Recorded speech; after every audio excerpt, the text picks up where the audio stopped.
Wouldn't it be nice to have some penis all over my face and in my mouth? I mean, I'm not that gay, but hey, it's penis, so maybe yeah, I am that gay. Everyone loves a bit of penis.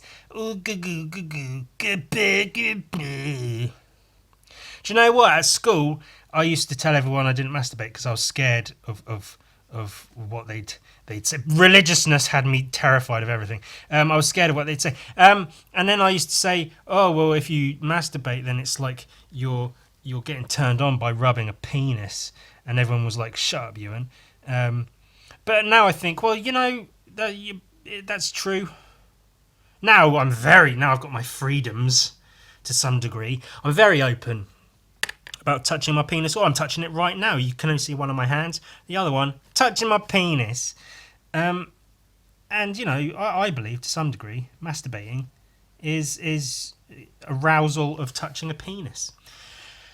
Speaking of penis, gynecology, that's penis related, in a roundabout sort of way. Here's what I was thinking would be good. This is another one of my Ewan's word things that are fun, kind of a little bit. Like what was one I had? Jesus rhymes with penis. So that's gynecologist. The doctor that looks at your vag. They should call it, stick a V and an A on the beginning and call it a vaginacologist, because that would be funny. Where you going? I'm going to see the vag. The what? The vaginacologist. Oh, the vaginacologist. I know gyne is from the Greek word meaning women or lady bits, or just lady. But vagine is sort of the more modern. So I just thought, hey, that's, whoa, that's... Wouldn't it be... That's been in my head all day, by the way. That's this week's song of the week. Wouldn't it be nice to eat some mice rice, lice with heist and Christ? Let's ice. Fucking. Whoa. I mentioned. Where did I mention it? Was it in last week's episode? No, it was in my Halloween spooktacular. While I was painting pumpkins, and I couldn't think of anything scary to talk about, so I mentioned the Texas Chainsaw Massacre. And one singular person said they'd actually like to hear my opinion more thoroughly on the newer Texas Chainsaw Massacre movie, and that I should maybe throw it into a podcast or something. And do you know what? One single person is enough for me. That's good enough for me. So I thought I'd do it. So this week is a Texas Chainsaw Massacre special. And here we see in its natural environment the famous Midwestern lesser spotted Leatherface. The Leatherface has cannibalistic tendencies. He eats fucking people. Oh my god, he chops them up and fucking eats them. So we'll see. So my aim is to just basically go over sort of why I feel. Do you know what's funny? Is Ewan always says,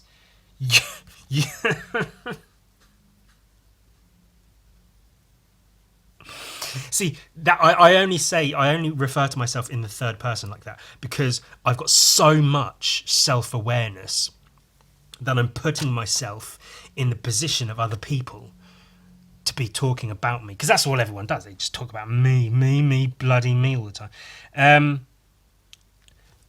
See, what Ewan does is he goes on his videos and podcasts and things and talks about how much he hates intros in videos and podcasts and things, and then he spends fucking 4.5 minutes talking about penis and vaginas, and then eventually leading into what he's actually talking about, which could be considered an introduction. But I was drawing the entire time, so it's like it's all one part of the same thing, yeah? I just thought... So I think as I said in the... if you've not seen my Halloween video, it's really good. Go watch it now. I mean, it's alright, it's whatever. So I mentioned how was it 2020, 2019, 2021, whenever the new Texas Chainsaw Massacre movie came out, you know, the shitty one. I wouldn't even say it's the shittest Texas Chainsaw Massacre movie. Since there are 9 of them, that's a lot of movies to be potentially shit. And they do it successfully. You know, be shit, that is. I'm all over the place. I'm all over the place. I'm like a blue ball, getting in all about it, the place. That's from the Mighty Boosh. I think because the new Texas Chainsaw Massacre posits itself, I think I used that word in my Halloween video as well, as a sequel to the original, as opposed to just being a new Texas Chainsaw Massacre movie. In the same way the newer Halloween films that they're doing, they take the first film and then they use that as the basis of making the new film, rather than carrying on from whatever the latest film was. And in that respect, I feel it's only fair then to review it in contrast to the original. The original Texas Chainsaw Massacre being, in my opinion, one of the best horror films out there to date. And in terms of filmmaking, about as perfect as it can be. And so I think that's where I'm going to start on my Texas Chainsaw Massacre journey review video podcast today. So I will start with the original film. Okay, so one of the main issues I have with the new film is how sort of almost aimless it is, and how every element of the story is just sort of... Oh, no, so here's... I'll draw a diagram! I'll draw a fucking diagram! So here's the Texas Chainsaw Massacre, the original, and then the new shit. Has an introduction which flows into the start of the film, whose characters have reasons to be where they are, and then they, through various means of story progression, they meet the antagonists of the movie, and then there's conflict, and then there's sort of antics and resolution, and they all... I didn't mean for this to look like a chain, but it kind of looks like a chain, which is actually works perfectly. I meant it to just be connected boxes, but it looks like a chain, and it works amazingly. And then the end of the film, and then it's like, ooh, leaves it open kind of, but not too many. Whereas the new one has an intro, which is basically the same intro from the original, and then it sort of starts and introduces the characters, and then it goes, well, we have this point we want to get to in the film, and this point we want to get to in the film, and this point we want to get to in the film, and we have to show Leatherface chopping people up in a crazy way, and then we want this point in the film, and we're going to throw this character in here as well, and they're going to come back later on in the film, and save the day, but they don't actually save the day. And then this character from earlier in the film actually comes to save the day. But then it's actually this character who saves the day because of this plot device that they link to. And then they have to sort of connect all of these lines in a sort of way. And that's the original, and this is the new one, basically. So in the original... it starts, the very, very start is like a radio news broadcast talking about how cemeteries have been, not burgled, but people have been digging up bodies and then making like art sculptures, weird fucking creepy sculptures out of the dead bodies from these graves that have been vandalised. And that's how it opens up, and you see some of the stuff, and there's police reports and whatever. So then the main characters show up because they have a grandfather who is buried in one of these cemeteries. So they're going to check that his grave hasn't been vandalized. Completely perfect. Straight away, they've got a reason to be there. There's a guy and a girl who are brother and sister, and the sister has a boyfriend, and I think they're friends with them. So there's like 5 people, and they make a road trip out of it. They're like, oh, we'll go out, check out our granddad's grave because it's in this place and it might have been vandalized, so let's go and check on that. And they do. So then they get there and they realize, luckily, their granddad's grave is okay. It hasn't been vandalized. Their granddad hasn't been turned into some creepy, horrific, cannibalistic art project. So good for them. Then nearby is there like an old house they used to live in. Obviously, if their granddad was buried there, then that's entirely likely. You know, they're an old house there. So they go to visit their house. The old house and maybe because they went to visit the house, they hadn't necessarily planned on doing so. They ran out of gas for their car. So they need to go find some fucking gas. They go to a gas station. The gas station doesn't have any, very irritatingly. And at the gas station, they meet one of the antagonists, who's like the old man, dad of the cannibal family. I think either before or after that, they meet the one of the brothers, like Leatherface's younger brother or something, hitchhiking, and he takes a picture of them and then cuts his thumb and burns the. It's very weird, but whatever. But it introduces the character. He's a hitchhiker on the road. He's just some weird guy, and then later on you realise he's part of this family. And then they're at the gas station. There's a weird guy there. He ends up being part of the family. It's all the elements sort of like all come together gradually. So they've got no gas. They're hanging out at the house. And then a couple of them go off looking for gas. They hear a generator. They're out in the fields walking around looking for houses or people that might have gas. They hear a generator. A generator means gas. So they go to see who owns the generator, where the noise is coming from, and it's at this house. This house they go to, which they have a reason to be at because they're on the road, taking a road trip. They visit a house, they run out of gas, they look for gas because the gas station doesn't have any. They hear a generator, which means gas, and they go to this house. This house happens to be the house lived in by the cannibals who are the bad people in the film. And then the bad parts of the film happen. They get mixed up in this,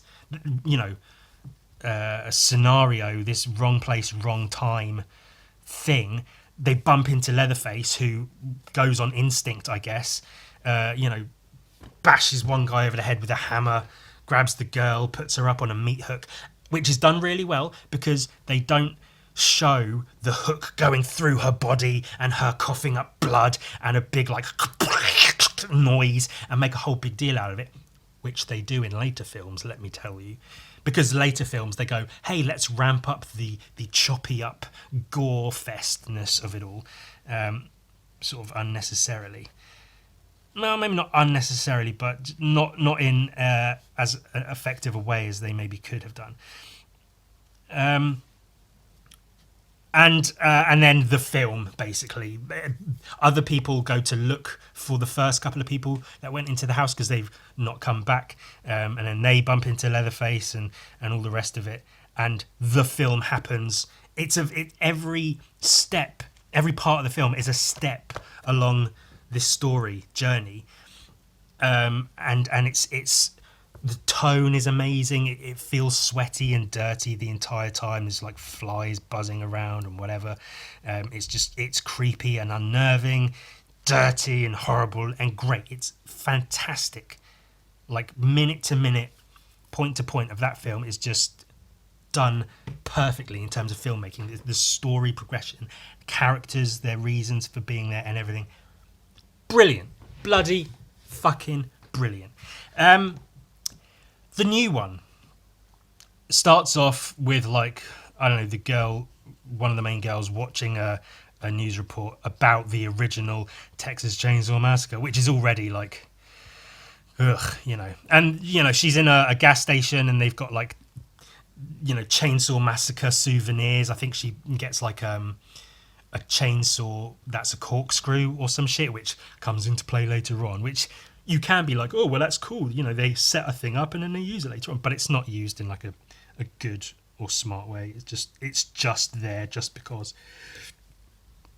And then the reason these people are here, this group of friends, are going to the original or a town near where the original Chainsaw Massacre happened, is because they are influencers, I think. And I think they've gotten money to buy the town, this ghost town where no one lives now, to then sell it on to investors who are like hipsters gentrifying the area to invest in property in this ghost town or something. That's, I think, the general idea. They don't really make it terribly clear. They don't go into too much detail, but I think that's more or less what it is. Which straight away is just like, ugh. Like, none of that is fun or like no part of that. Influencers aren't fun or interesting. Like, yeah, you want to see them die, but like you don't want them to be the main characters in the film. They're gentrifying an area, which again, kill them, but it's boring as far as a film goes. Investing in property, and it's all so fucking stupid. So they're in this ghost town and they set up a thing. They have a like a party bus full of investors coming to look at the place, and they do a talk about it. And then they have to set up the fact that there's an old orphanage in the town, and nobody lives in it. This town is vacant. This town is completely empty. No one's there except for two people that live in the orphanage building for some reason, and one mechanic who's there for some reason. Maybe he's there as part of their investment thing. Maybe he's not. He looks like it's just his garage that he works at in a town with no people in it. That doesn't make sense. Why is he the only working person in this town? So they see this orphanage, but they, of course, the filmmakers have to give them a reason to go into the orphanage, and that reason is there's a what's the flag? The southern flag with the blue X and the stars and the red, white, and the fucking, that one. I can't remember the name of the. It's not the Union, the flag of the Union. No, it's the racist flag. There's one hanging on the side of the building of the orphanage, and then the black guy who's with him goes, "Oh hell no! I know I'm not making fun of black. That's just it. I feel like the film made him like more black than he needed to be, or maybe that's just me being a racist. Fine, whatever." But then, so that's the thing. That's the reason for them going into the orphanage, is to take down this flag, which is just sort of like, okay, I guess they're offended that flag's there, which is fair. The flag is stupid, and the people who fight it are stupid. I will comfortably stay on that ground.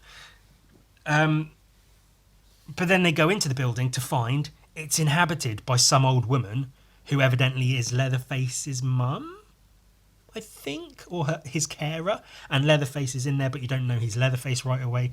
And it's just so, like, convenient that the one building they go into is the one building in the entire town that has people living in it. And those people happen to be Leatherface and his mum. Which is just, like, what?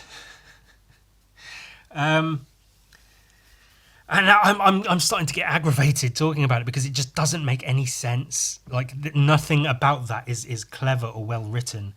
It's just so stupid. And then they try to evict the mum, being like, "Oh, we've bought this place. You shouldn't be here." And she's like, "Well, I've got papers." And then they call the police and have her evicted. she gets arrested or she falls and gets hurt and dies, something like that. Or they're taking her to... I think the police take Leatherface and his mum away, and then while they're in the back of the van, Leatherface kills the police, and then the van crashes and Leatherface gets out and his mum's dead, and he cuts her face off and holds it up to the sun and puts it on his face, so that's Leatherface's mask for the duration of the film. And then he goes back to the town to wreak his vengeance on the people who are responsible for his mum dying, I think. I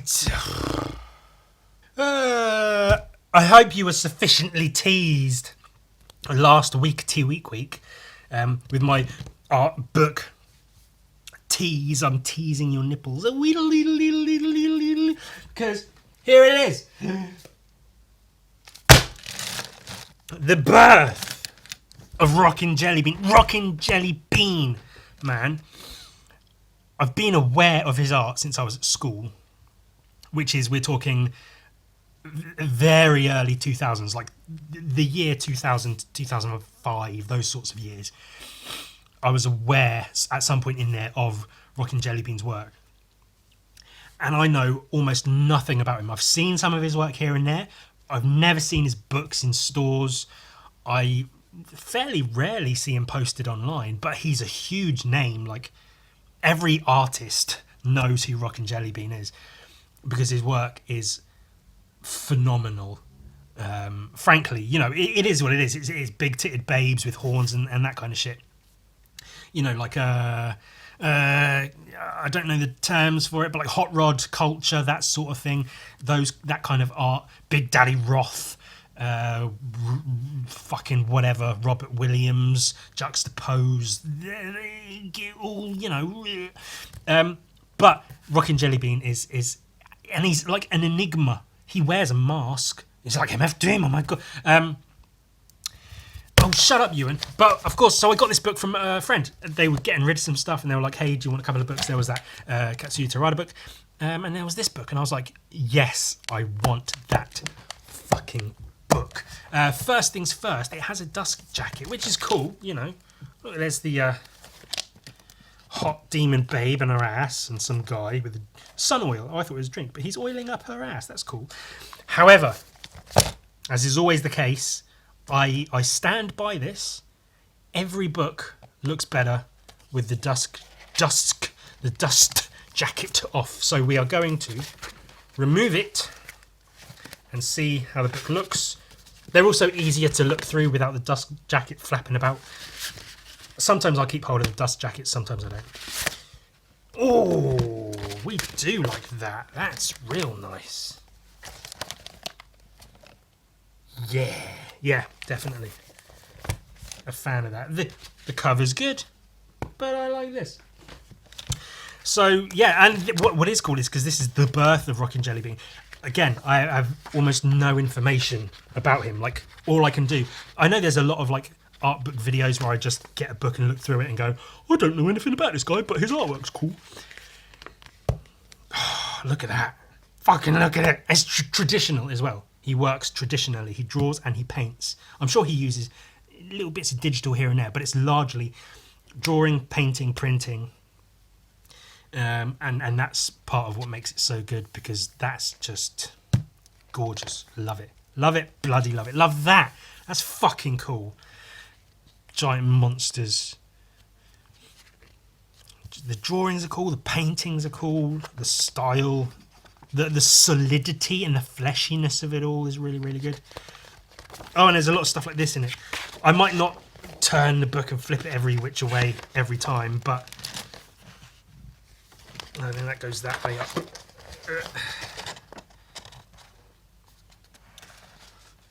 But, you know, if you're a pervert like me, then you almost certainly know and love Rockin' Jelly Bean's work. But as I say, I know like nothing about the guy. I believe he's Japanese, he wears a mask, and he's really good at drawing. But this book has information in it, which is really fucking cool. It's got a whole bunch of words. That's the guy. No one knows what he looks like. And that's, I think, his more recent mask is the one with the beak, the bird one. Yeah, that one. If you follow him on Instagram, you'll see a lot of that, which is really, really cool. But yeah, so there's a forward by another artist, a musician or something, talking about where Rockin' Jellybean came from, who the fuck he is, where he started, which is evidently he started doing because he was in a band and he made flyers for his band. So you'd go into the record stores and see like a wall covered in flyers for all kinds of bands, to the point where it's almost just noise. It's just you can't see one from the other. But then everybody, every single body, oh, excuse me, noticed the artwork of this one particular guy who happened to be the guy Rockin' Jellybean, where his work and his drawings were just levels above everyone else's who was making flyers at the time. And this is all information garnered from, you know, reading bits and pieces of all of this stuff. This is some of his old flyers, which is, you know, cool. And it does say in the text you can see his influences from, you know, this and that. Sorry, I caught a cold when I was at Comic-Con because so many fat smelly nerds are walking around coughing and sneezing out into the open and not covering their mouths at all. Like I was stood there several times. A guy just walks past and goes straight out into the open, his hands full of toys and stuff, not even pretending, not even trying to cover his mouth. And I caught a cold. So if I am sniffly and coughy, I apologise.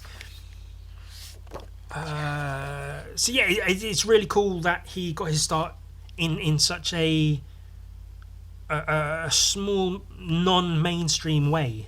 You know, it's really cool to see. It's like, you know, when people start off just tagging, just writing graffiti for fun, and then they become these huge, big-name artists. Sometimes that's cool. Sometimes it's not. Sometimes it's really fucking not.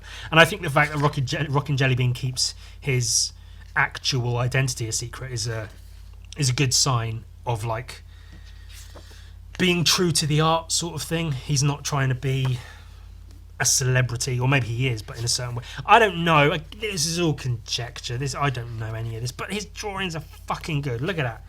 I mean, I'm looking through them because this is all just cool drawings. And then after all the flyers and stuff, you know, other bands would say like, "Hey, can you do our flyers? Then can you do our, you know, record covers?"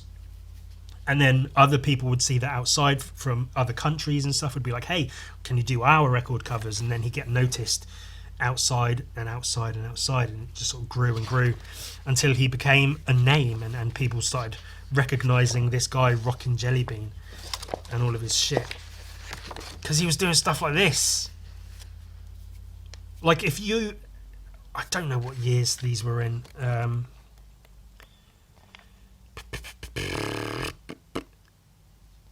86, 1990.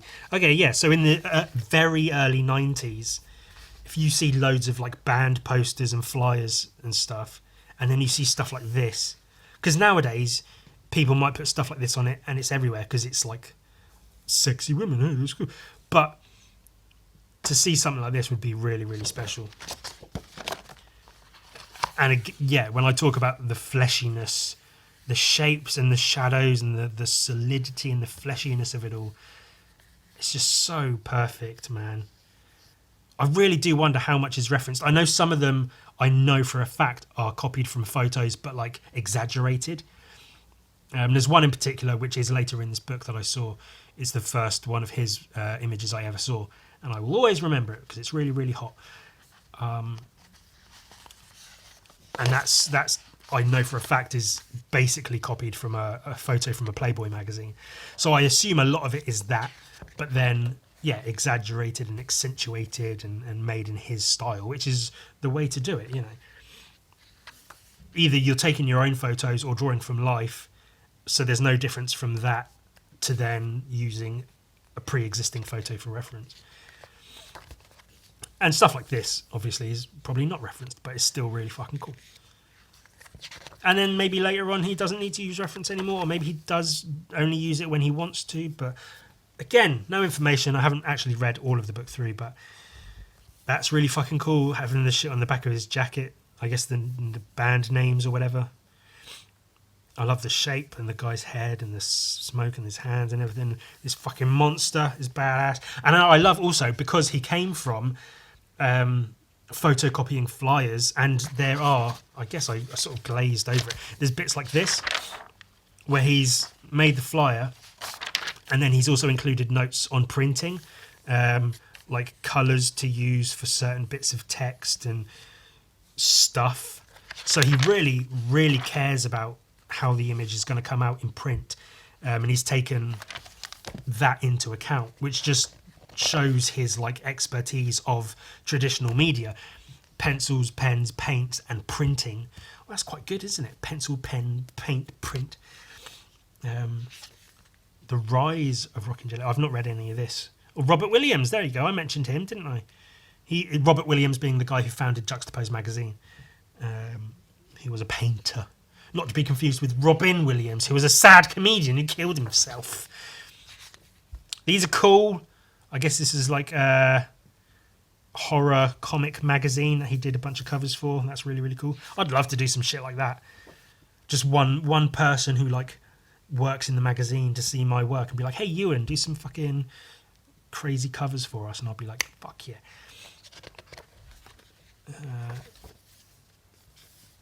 Yeah, so him having a background in like photocopying band flyers and printing them, and the printing processes and duotone dots and all this kind of shit really feeds into his art really well. And the fact that he can draw amazingly also helps. We love legs and bums and heels and monsters. I'm not into cars, and whenever I see drawings like this, I'm like, meh, like a big meh I get when I see like drawings of cars, however cool they are. I can appreciate it's a cool drawing, and I can appreciate the technical abilities, and you know, being able to draw like a realistic looking engine or a believable engine. And I like the shape of like the giant wheels at the back and the smaller ones at the front, and smoke coming on. Cool. For me, it's a big meh in terms of it being a car, though. So.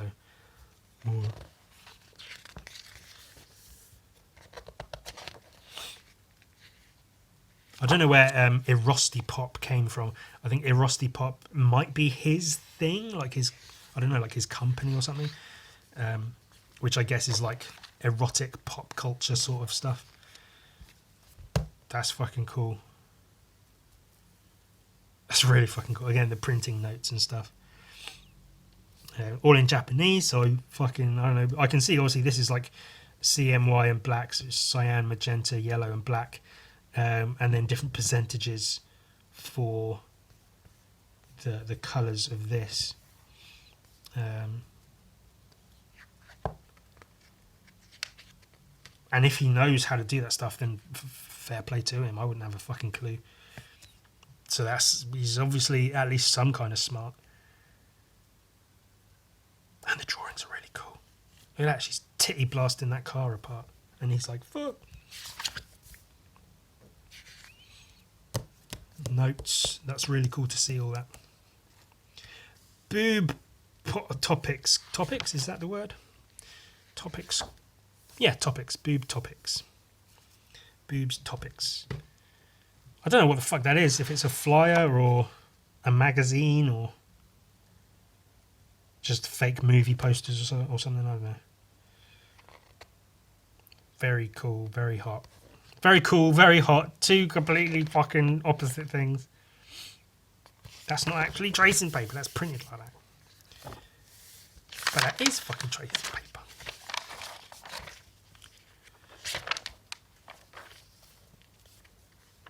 See, I assume he'd have the black line printed on a separate thing, and then you print the colour on one. You print the colour and then you print the black on top or something. I don't know. Depends what kind of process he's using. That's more of a screen printing thing as opposed to a like computer printing thing. But get all the lines matching up and whatnot. California Dreaming. In 1995, Rock and Jelly Bean's dream finally came true. He was moving from Tokyo to Los Angeles. In 95. And I'm sure he didn't start doing the band flyers in 1990, which is where that other bit mentioned. He probably was doing it, way earlier than that, but still in a relatively short space of time to be popular enough that you can go live in LA and do your thing, which I guess you don't need to be popular. You can go do that, but he probably was doing at least well enough that he could comfortably move to LA. Erosti Pop. Oh, there's a section about it. Erosti Pop products are immediately recognisable once you see them. You simply can't forget them. From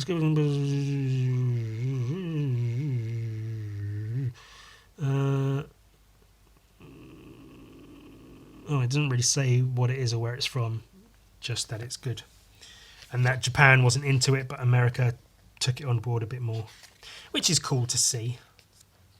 That's a pretty famous one. I've seen that reprinted quite a lot. And rightly so, because, I mean, like, if you draw trainers on a person, it's, like, cool, whatever, but to make them really look solid and, like, all the bits look like they actually are parts of the trainer rather than just drawn onto it. And then all the creases in the flesh and the fucking, like, the really bold outline is really cool, and then to have the, like, dots, the printed duotone dots as the shading. It's so good, man. The pinkies out always. The laces, even the laces being chunky is really cool. It's good shit, man. It's good shit. That's very similar to the image I mentioned before, the first one I saw, but it is coming up. Well, I think that is, like, probably just taken from a Playboy, and then he's stylized it a bit, stick stuck antennas on it. That's really cool. Just the fleshiness of it all. Those harsh white highlights make it look really wet and shiny. That's fucking nice.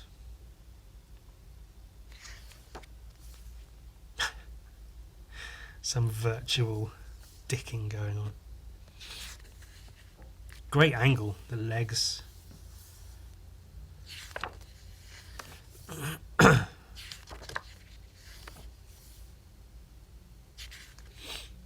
I love that you can see the texture of the paper and stuff, man.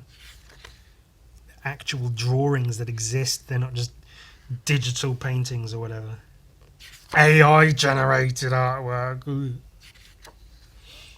Weird robot girls. All painted, hand-painted paintings. Remember those? Toys! Imagine having a set of those. They'd look amazing. And those are cool too, I guess.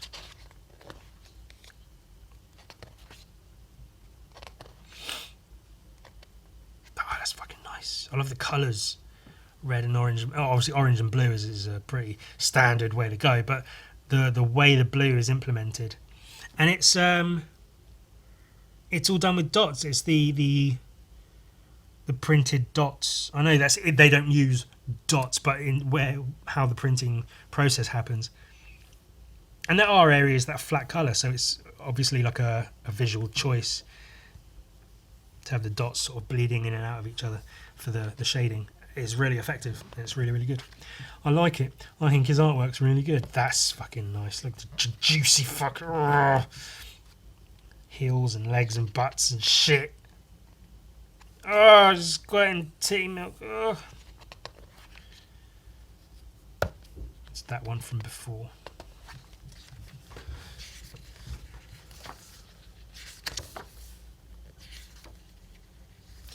I mean, there isn't much more to say, is there? It's Rockin' Jelly Bean.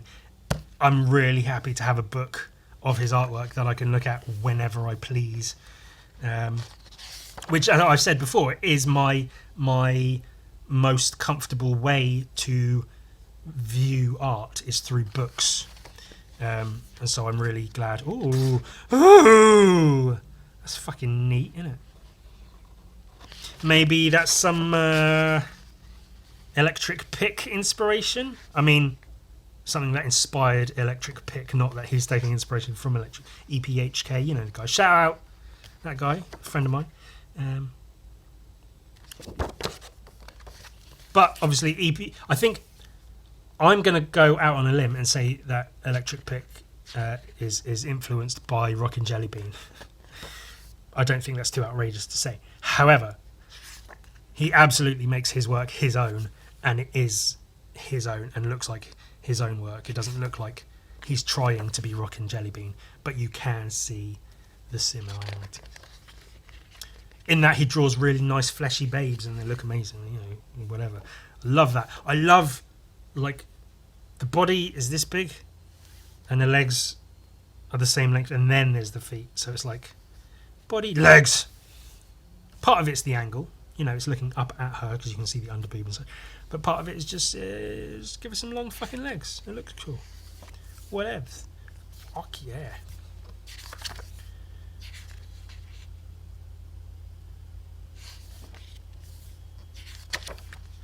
Sexy. This is cool. I don't know if it is, but it looks a lot like Fergie from the Black Eyed Peas. Maybe it's meant to be her. Maybe it's not. I don't fucking know. But it's a painting, and it's really cool to see the painting. Oh, he's got like reference pictures on there. Maybe that's for like lighting and colour and stuff.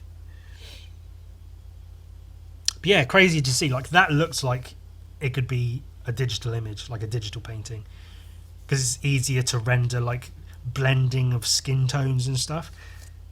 But it's a real life actual painted painting, which is amazing. Quite a big one, I think, as well. Relatively. So that's this painting here, and that's probably 2.5, 3 feet, and that's probably 3 or 4 feet high. So pretty big, I'd guess. This is a guess. This one. This is the first ever Rockin' Jellybean image I saw. I was not. I saw this when I was like year 8 or 9 or something in school, and that's hot. That's hot. I mean, it's skinny big tits is like, duh, but the shapes involved. I'm all about the shapes, man. That's really, really that. I was hooked straight away. I had no idea who. I don't think this was on it, and if it was, I couldn't read it or whatever. I didn't know what Rockin' Jellybean was, what it meant. Didn't know what to search to find more of this. I saw this image. I copied it a few times. Probably masturbated to it a lot. And loved it. Fucking loved this image. This image will always have a special place in my heart for being the first Rockin' Jellybean picture I ever saw. And then, years and years and years and years and years later, I've forgotten who it is now, but that is basically taken straight from a Playboy. Again, very stylised, but it's all there. I think even the bracelet was in the Playboy photo as well. Added in his own parts and stylised the hair and stuff, but it was quite a weird thing. It's like almost like you've seen a person on telly or in pictures for years and years, and then you see them in real life. I didn't see the girl in real life, but to see the photo that picture was based on was like, it was an experience. And like I say, no fucking clue who it was. I can't remember when I saw it or where I saw it. It's lost to the ages now, but it's whatever. There's an anecdote for you. And then just a bunch of shit, bunch of posters and merchandise and stuff. Revenge of the Masked Artist. After coming back to Japan as the Masked Artist, Rockin' Jellybean chooses his new hometown somewhere in Osaka. There's a bunch of... Yeah, I'll read it at some point. Maybe I won't. Yeah, like I say, I can't really say much more. It's just... Is that digital? Oh no. It might be digital. I think maybe that's digital. It's just the colour composition and then it's painted. I don't know. That's cool. The rocket's like boink against her puss. That guy looks a bit mad about something, don't you? God damn. Oh, look at her Grand Canyon. I like he's got the birds flying around it and the bird here and then the shadow of the bird. That's something I like to do, is you have a drawing of whatever and then when I draw just like dots of stuff around the character for like texture or whatever, you do like a bit of stuff, just a little circle of stuff and then a little shadow underneath, it really looks like the stuff is floating around it rather than just drawn around. That's a little, I don't know, tip for you or whatever. Oh, just a tip. Penis. Yeah, all right. Rockin' Jelly Bean's really good. A rat thing. Great. I don't care what the rest of the book is. I'm going to leave it right there. That's perfect. Fucking nice. So then, the film, it gets stupider and stupider. I can't remember why. They like hear a noise in the orphanage house or something, and then they go in. I think the black guy's the first one to go in. He gets chopped in the face and he's on the floor dead.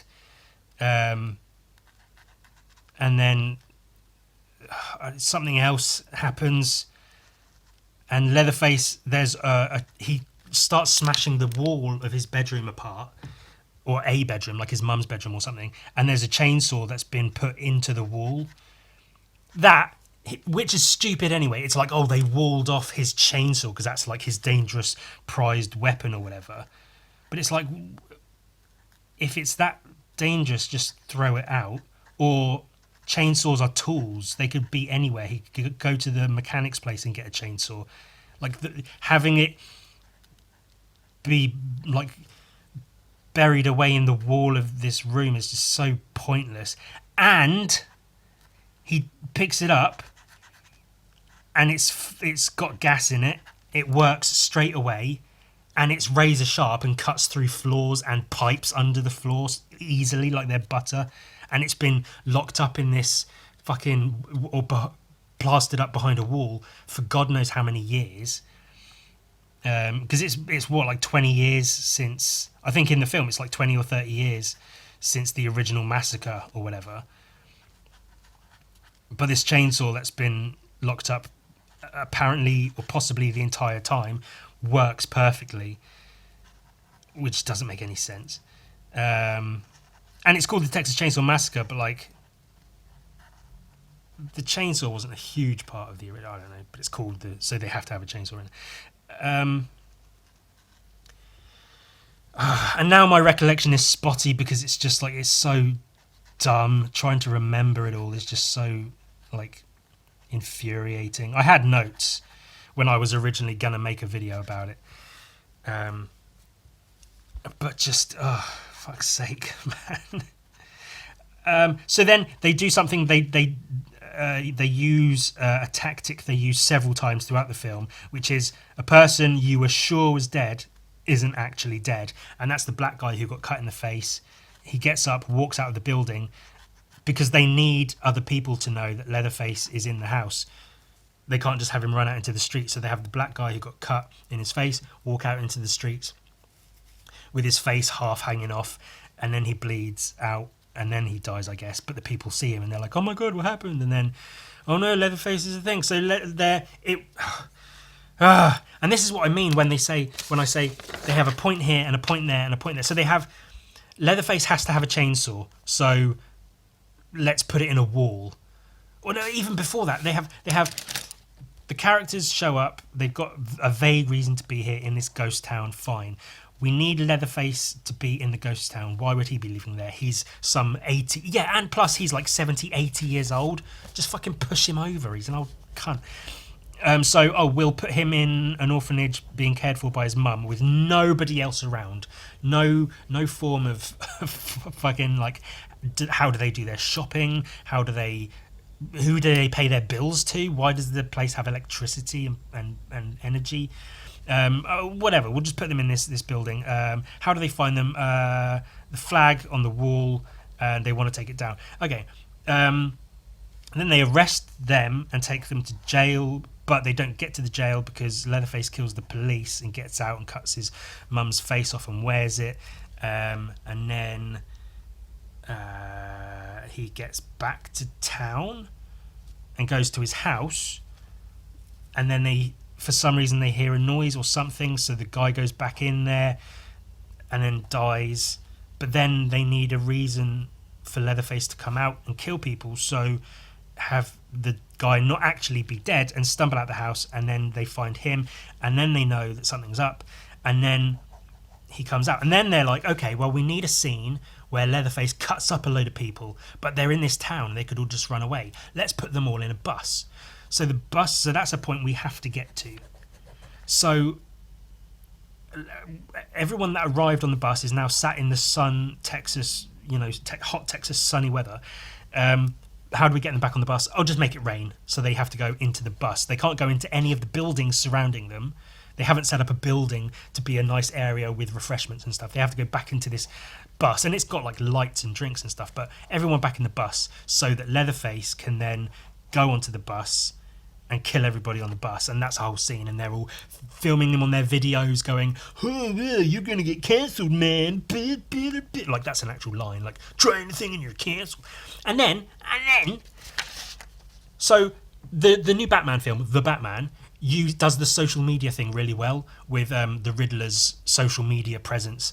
Plus, he's only got like 500 followers or something. It's not like he's got 12 million followers or something silly like that. He's just some low-level schmuck.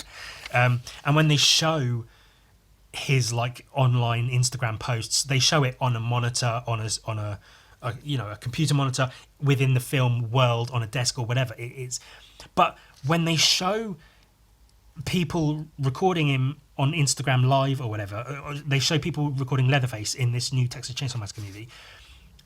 He's on the bus with his chainsaw. People are recording him. You have the movie screen like this kind of shape, and then you have the phone, like it shows you what's being shown on the phone, and all of this is black. If you're watching this, you probably weren't, but in the cinema, I don't even know if it was shown in the cinema, but if you've got a big TV or whatever, and you're watching this film, you're now watching this screen, which is Instagram Live, so it's got all the text here, comments and hearts and stuff, and Leatherface, a blurry Leatherface here. And then they keep cutting back to this, and like he's chopping people up, and it's like people commenting saying, oh, this doesn't even look real, these effects are shit. And it's just so fucking aggravating. There are so many better ways to show an Instagram Live recording screen than to have this tiny section of the screen with all of this blacked out. It's fucking aggravating as hell, like how piss poor this film was made. Earlier on, I don't need to show more diagrams. Earlier on, I think just before Leatherface gets his chainsaw, he like caves a guy's head in with a fire extinguisher or something heavy in the house that he's in.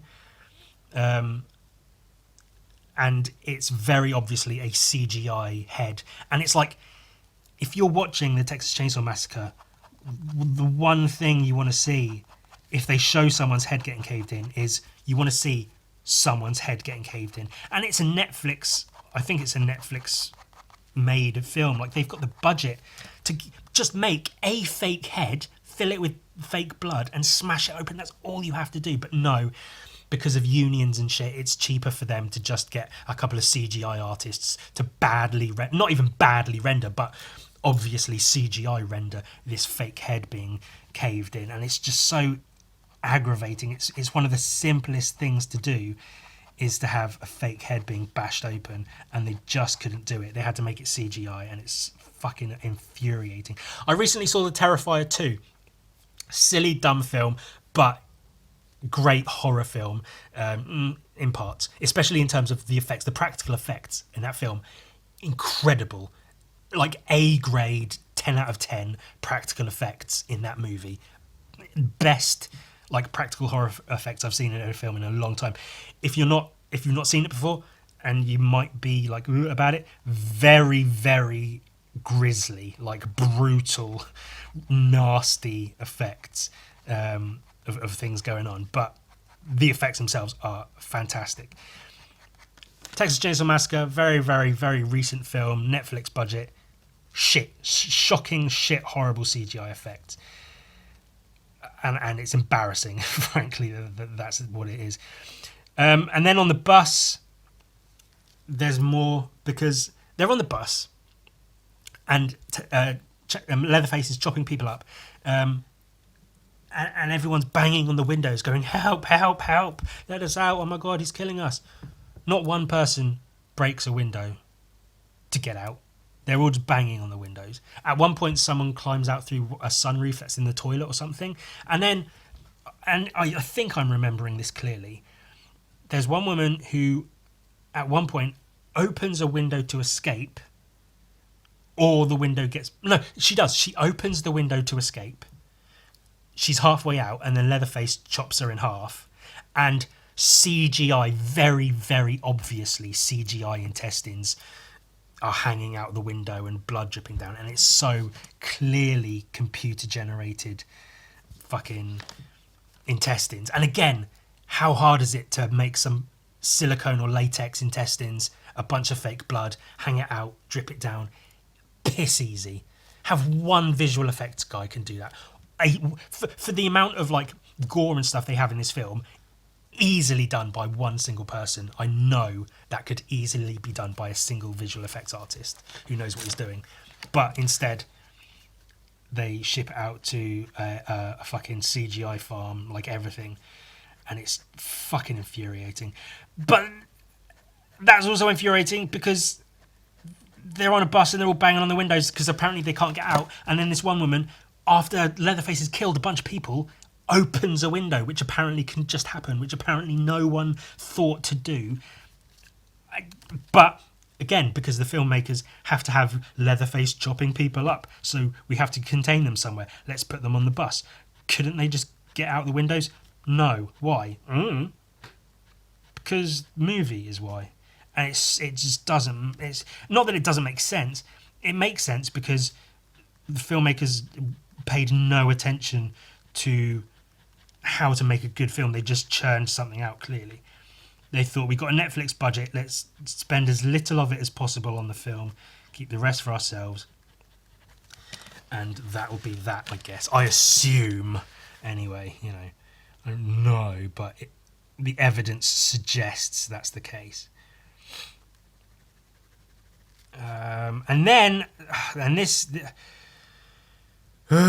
So they have, at the end of the original film, there's one girl who like gets away. She gets beaten and they're going to try and eat her, and they've got the old man trying to bash her head in with a hammer and failing at it.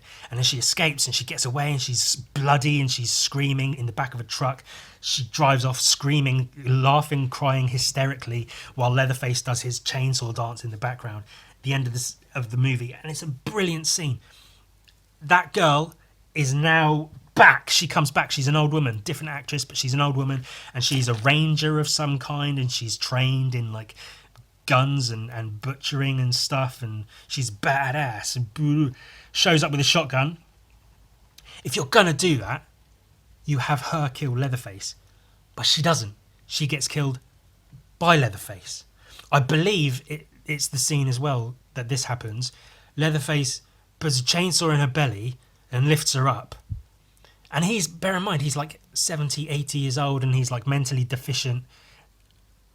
So it's not like he's been going to the gym and working out, and he's been living in a fucking orphanage for 20, 30 years. But he's strong enough as a 70, 80-year-old man to put a chainsaw in someone's guts and lift them up and go, and then fucking tosses her away, and she's still alive for a while, long enough to give a shotgun to another one of the girls, and then she dies. And it's like, why bring the character back to then get killed by Leatherface and die just so she can pass a shotgun to another character who then kills Leatherface? Like, just have the girl find a shotgun and don't even use the character. There's no point in bringing the character back if you're just going to kill her off like that. It's so... just infuriating. It just doesn't make sense. Like, my Gun Viking comics and stuff are like, the story is bleh. None of it makes sense. I try to sort of make it work here and there, but I'm in no ways a writer. However, I know enough to know certain things just don't work, and certain things like this just don't fucking work. They don't make sense. So then one of the new younger girls gets the shotgun, and then like her sister is being attacked by Leatherface, and then they drive their car into a building, and then the older girl gets impaled, and you're like, oh, well, I guess she's fucking dead. And then they use the tactic again. Oh, you thought she was dead? Turns out she's not. She comes back and blasts Leatherface with a shotgun when he's about to kill her younger sister. And then Leatherface falls in the water after being either shot. Oh no, not she. She runs up and with his chainsaw and like chins him with it, and he falls into this water. And the water doesn't make sense. Oh fuck's sake! So they're in this. I'm 90% sure it's an abandoned theatre. So they're in this ghost town, and they're in a theatre, and it's all like eroded and there's broken wood and shit everywhere. And it looks like maybe they were starting to build. There's like stuff going on, and then in the middle of this room in the theatre, there's a hole, and it's full of water. And it's deep enough. It's not just like a fountain or something. It's just a hole in the ground with broken wood around it, and there's water, and it's deep enough for a person to fall into and be completely submerged, because that happens. I think the young girl falls in. I can't remember exactly, but something like that. But it's just, why is this water here? Nothing else. There's rain, but nothing else is flooded. There's no sign that it's a well or a fountain. It's just a hole in the ground in a theatre, and there's full of water, enough water for an entire person to be fully submerged with and struggle to get out again. And then Leatherface gets chinned with a chainsaw, falls into there, and you're like, oh my god, he's dead. You thought he was dead, but he's not actually. They bring him back, and then I think the shotgun is used by the younger girl or something, and then the younger girl has this whole backstory they throw in about how she was she was in a school while there was a school shooting happening, and there was some kind of interaction she had with someone who'd been shot that like made her keep going to want to survive or something like that. And it's just so like shoehorned in and like unnecessary. Like if you take that out of the film, a lot of people probably watch the film don't even remember that that's a thing, because if you take that out of the film doesn't change at all. With the original, if you take out almost any element of the film, it stops the film working and making sense. If you take out the fact that they need gas, it's like, well, why are they at this place? It doesn't make any sense. If you take out like one or two of the characters, it's like, well, why were these characters traveling alone? Wouldn't they not there's so many elements of the original film that you can remove and then ruin the film, but there's so many elements in this new one. You can take all these elements out and nothing changes. If you take out the girl from the original coming back, she affected nothing. She didn't do anything. She provided a shotgun which could have just been laying around. Like, it's America, it's Texas, people have guns. If you take out the mechanic character that for some reason lives and works in this ghost town, the film would happen exactly the same. It's just there's so many parts like that are just unnecessarily tossed in for no fucking reason. It's just so bad. I can't even remember exactly how it ends. I think it ends with them driving away. Leatherface is screaming because he didn't actually die when you thought he died. And that's basically it. And just there's no consequence. Nothing's been achieved. It just happened. And it's just another one of those things. Things happen. They're all connected by a story that doesn't make any fucking sense. And it's just the dumbest. Like, even watching it the first time, I was like, oh, hey, it's not that bad. It's whatever. But then the more you think about it, the dumber and dumber it gets. And maybe that's that they know that's the way it's going to go. They know, well, people will watch it. It's on Netflix. They'll watch it for an hour and a half and then forget about it. And that's what they're banking on. And they get money and it's whatever. But what they leave behind is just a god-awful, fucking nonsensical film that has no reason for existing at all. It's just fucking senseless. Where are we at time-wise? Maybe I should call it quits, because I was going to go into a whole thing about talking about some of the other films in the franchise and what works and what didn't. And maybe I can make this a two-parter. Maybe this will be the Texas Chainsaw Podcast Part 1. Maybe I'll do a Part 2. So this has been about the new film and why it's fucking tragic.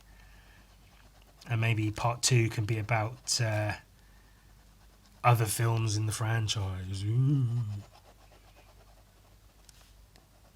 But look, I was drawing Leatherface the whole time.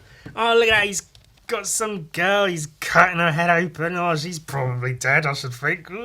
But he's loving it. Oh, he's having a whale of a time. Oh, good old Leatherface. We like him. Well, we like him in the original. They fucking... I think that's one of the problems of the films in general, including the newer one, is... Some even go as far as to call themselves Leatherface, like the films are just called like Leatherface, because they're like, we've got this horror character everyone loves, let's just make another film with him in it and people will pay to see it. In the same way they have like Jason or Michael Myers and Freddy Krueger, is that the guy? Yeah. Let's just stick that character that everyone loves in a film and then everyone will love the film. We don't need to make it good as long as it's got Leatherface in it. And it's just fucking wank.